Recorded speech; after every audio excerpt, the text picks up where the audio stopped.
Hello, fellow classmates. It's William Walker, and I want to talk to you today about my self-reflection video for public speaking. And what I want to do is kind of sum up a little bit of everything that we discussed or went through throughout this class this week. Prior to ending this class, I thought it was a walk in the park, but I understand that different people have different styles of briefing or lecturing, different audiences.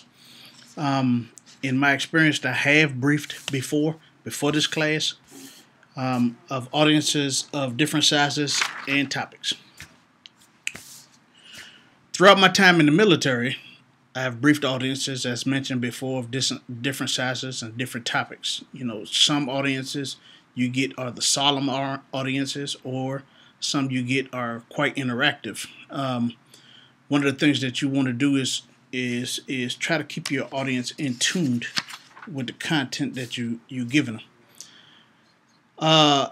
As with anything in life, you want to practice. Okay, you want to practice, and then practice some more. The more you rehearse what you're going to talk about, the easier it is to talk, or the easier it is to speak on the content. And then with knowledge of the content itself, it will kind of help you out during your briefing. Now, prior to this class, I did do some briefings.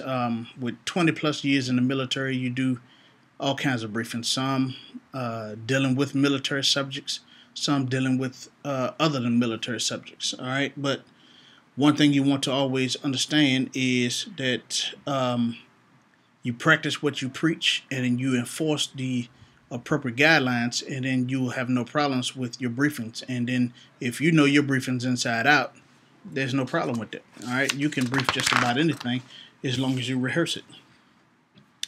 Some of the challenges I had between week 1, 2, and 3 was I kind of had a little bit of anxiety depending on whether I could project my voice clearly.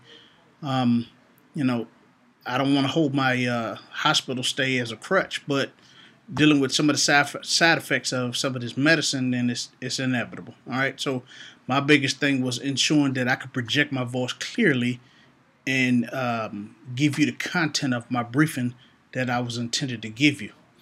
Additionally, that is another one of my problems: the ahs and the ums. Okay, I've come to the point where as a filler, you will throw in an ah and an all right, and that'll get you from point A to point B with a little gap in between. So that is also a negative point. And being that I'm used to giving briefings or having audiences of great size, then I tend not to maintain eye contact with a fixed point. So sometimes that can be a distraction. Now, in these briefings, you kind of do visual presentations, and then you do a lot of talking. The kind of briefings that we normally do, have some visual presentations. Okay, so those were easy to build or easy to construct, and just throwing in a few animations or transitions and things of that nature kind of makes your briefing seem a little more interesting to the audience. Now, you always have a little bit of anxiety dealing with what you're talking about.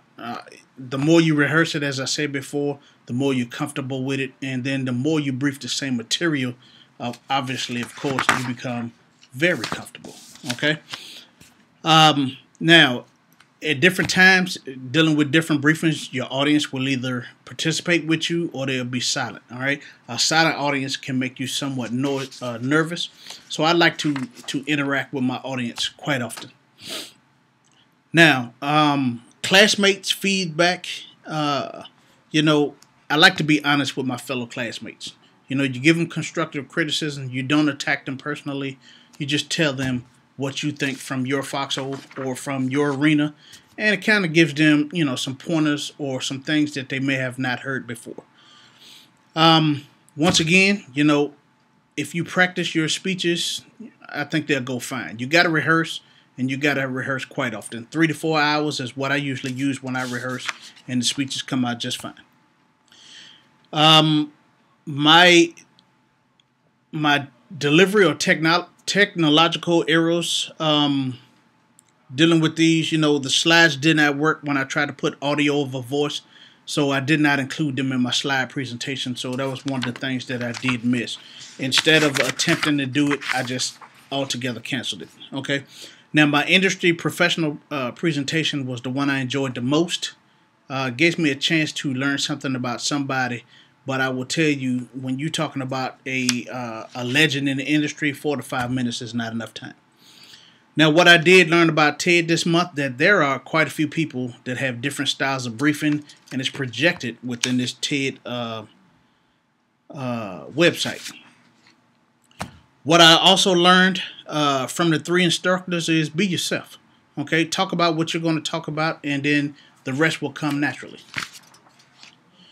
Clarity is my biggest challenge. Also, I say because of the medication that I'm taking, but the more you work with it and you stick with it, the easier it becomes. My greatest strength in my presentation and lecturing would be connecting with the audience. Okay, I think I can connect with the audience very well based on my content, my body language. If I give those, I don't like boring briefings or lectures. I like interactivity, so I make it a point to be active with the crowd.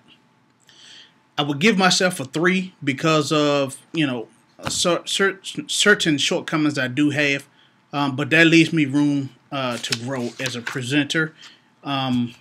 So I would be honest with myself and rate myself as a 3. When dealing with future presentations, I think it would be much easier having this class. So I thank the instructors for putting together what they did.